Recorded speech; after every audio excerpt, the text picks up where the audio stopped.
Hello everybody and namaste once again to all of you. Well, yesterday after I uploaded my video about how I came to Germany, many of you actually I was flooded with a lot of messages in LinkedIn asking me personally how to guide them, how they can come abroad, etc., etc. Of course, I'd like to help all of you, but I hope you understand it is not practical for me to talk to each and everybody personally and guide them. So I decided to make a video about all the guidelines which I abided by before I took the decision to come abroad, and all the various precautions I took before I came abroad. Okay, as I told in my previous video, I am in Germany right now. I am working in one company called Magna Telemotive, which is majorly into automotive electronics. Of course, within automotive electronics, it has diversified fields. I wouldn't go into that. Now, coming back to the point, what are the various considerations you need to consider? What are the various things you need to thoroughly scrutinize before you make a decision abroad? Now, please forgive me if I am being slightly pessimistic or cynical, but one hard fact you have to accept is life will not become a bed of roses the moment you step into a European country or any westernized country. Because many people tend to think that the moment they step into any European country, life will become very glamorous, or life will begin to dazzle, or it will become a bed of roses or anything like that. Nothing like that. It has its own pros and cons. Like every country, even Western countries, advanced countries, technologically well advanced countries have their own pros and cons. So be prepared to see the flip side of any country you decide to relocate to. Okay, and second most important thing which you must consider is, are you going to relocate on a long-term basis? Like, are you planning to settle down in any abroad country, or are you coming here, or are you going to abroad on temporary basis, something like a 4 years or 5 years? Well, if you are coming to abroad for settlement, then I strongly recommend don't compromise on salary, because as much tempting as coming abroad may be, if you compromise on salary and come here along with family, especially this is for family guys, along with the family, you may later regret it a lot. Because I personally know a guy who came to one European country some 5 years back with a very paltry salary. Somehow he could not resist the temptation of coming abroad. So he very much compromised on his salary and came here. And for the last 5 years, his life is literally hand to mouth. Namesake, he is living in abroad in a European country, but his life is his standard of living is no better than any lower middle class guy living in India. He lives in a very cheap, okay, I should not use the word cheap, a very low cost area. He travels almost 1.5 hours every day to the office. So his quality of life is not exactly very enviable as many may think. So if you are coming to settle down here, please negotiate your salary well. Or I would use the word don't compromise on your salaries in case you are planning to come to settlement.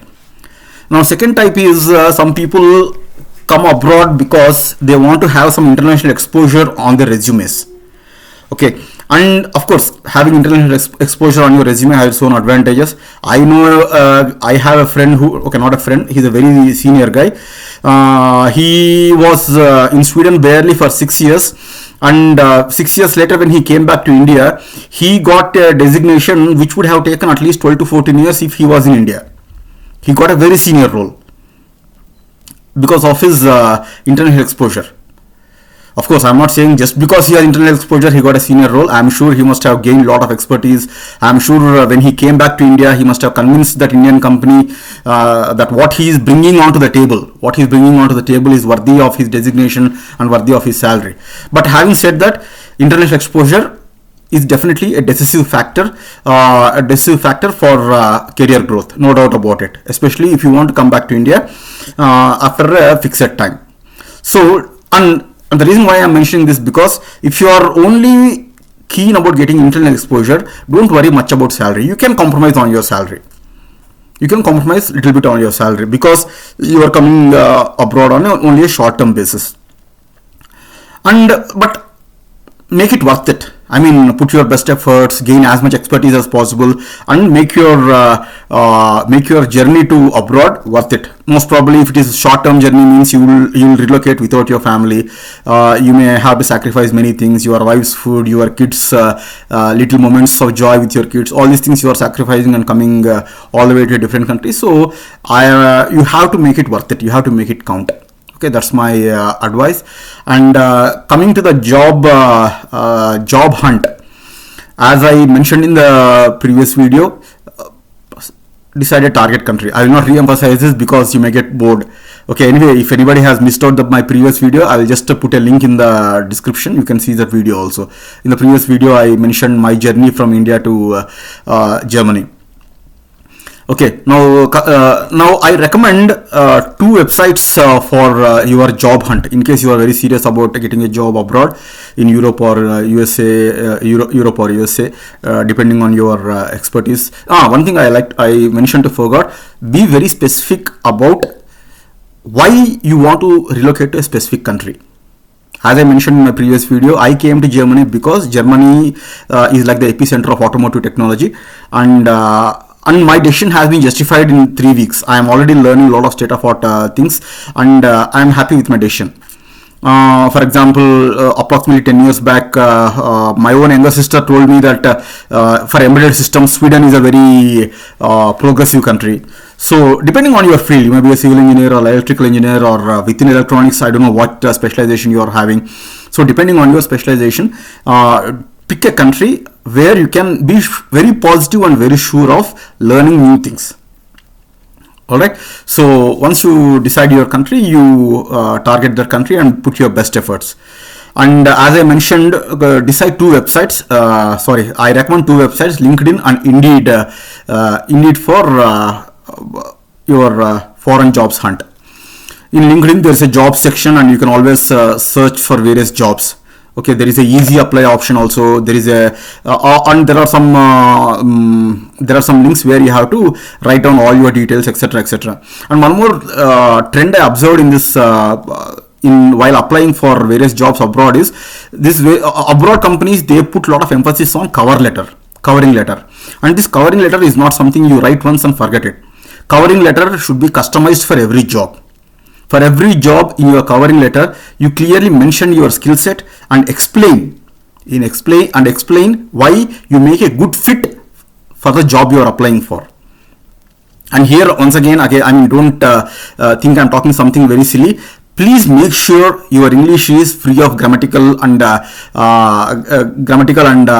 phonetic mistakes, or some kind of past tense, present. Because when I was recruiting, I have seen some resumes where there were some very funny grammatical mistakes, where there were some very past tense, present tense, plural, singular. These kind of mistakes also I have seen in some resumes.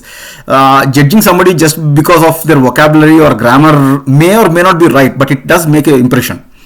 And here I have to emphasize that cover letter is something which makes or breaks your next step. If your cover letter is good, most probably they will call for an interview. Okay, at least that's my experience. So, and again, if you are not very confident about your English writing skills, I strongly recommend you take somebody's help, some professional help.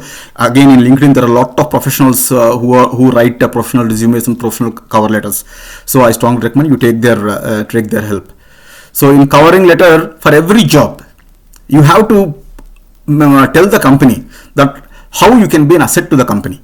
If given a chance, these are my skill sets. This is how I can contribute to the company. This is how I can be an asset to the company. This is how you can believe that I can be with this company on a long-term basis, etc., etc. You clearly explain in the cover letter. And again, I reiterate, cover letter is not something you write once and forget.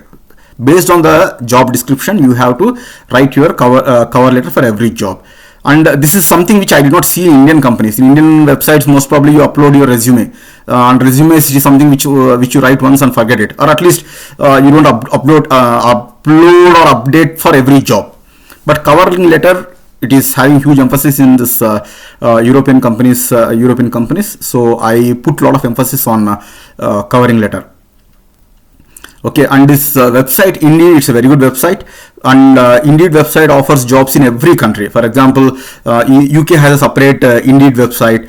Sweden has a separate Indeed website. Germany has a separate Indeed website. You can just type Indeed plus Germany in Google and you will get the concerned website. It is something like Indeed.de, and for Sweden Indeed.swe. UK has some UK.indeed.com. So every company every country has its own specific Indeed website, and in those websites you can search for your concerned jobs. And I don't need to tell you the importance of interview, and always be well prepared for interview, because at least in my experience, most of the people who interviewed me, they double checked whether I'm really fit to the company. They double checked whether whatever I have mentioned in my covering letter is true or false. Okay, including the one where I'm working. Of course, I told that I contacted the concerned person directly, and she directly invited me. But even then, that particular job was already posted in the company website. All right. So I applied through website also, and when the HR and technical people interviewed me, they double checked whether all what I have mentioned in the covering letter is true or false. Okay, they really checked whether I'm going to be a true fit to the role I have applied for. Okay, and one small advice I would like to give you is be well prepared. Be well prepared with the technologies slightly ahead than what are available in India. And I specifically say India because I assume that most of the people who watch this video are Indians. Okay, and I think my assumption is fairly correct. So be abreast of the latest state of our technologies. Because in some company, based on my experience, I'm telling you, when I told the latest technologies I mentioned, the European people who interviewed me, they laughed it off and said that these technologies are there in Europe for last 5 to 7 years.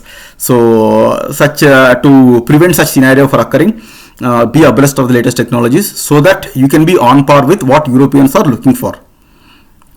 Okay, now the key word which I use for foreign job search is perseverance. Unless you are extremely lucky, or unless God is extremely kind to you, you won't get a job overnight. Trust me. As I mentioned in my previous video, my entire job hunt took almost 2 years, and it took 1 full year for the ball to start rolling.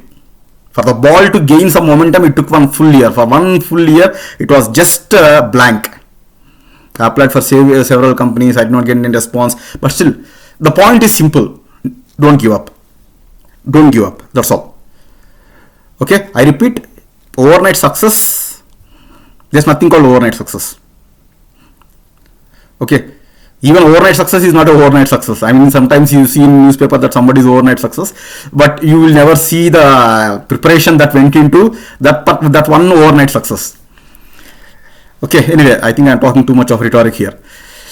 Okay, so these are the guidelines I would emphasize for all the people who are looking for a job abroad. So whether it is a youngster or somebody in a middle-aged guy who is looking to relocate along with their family, I hope these guidelines help.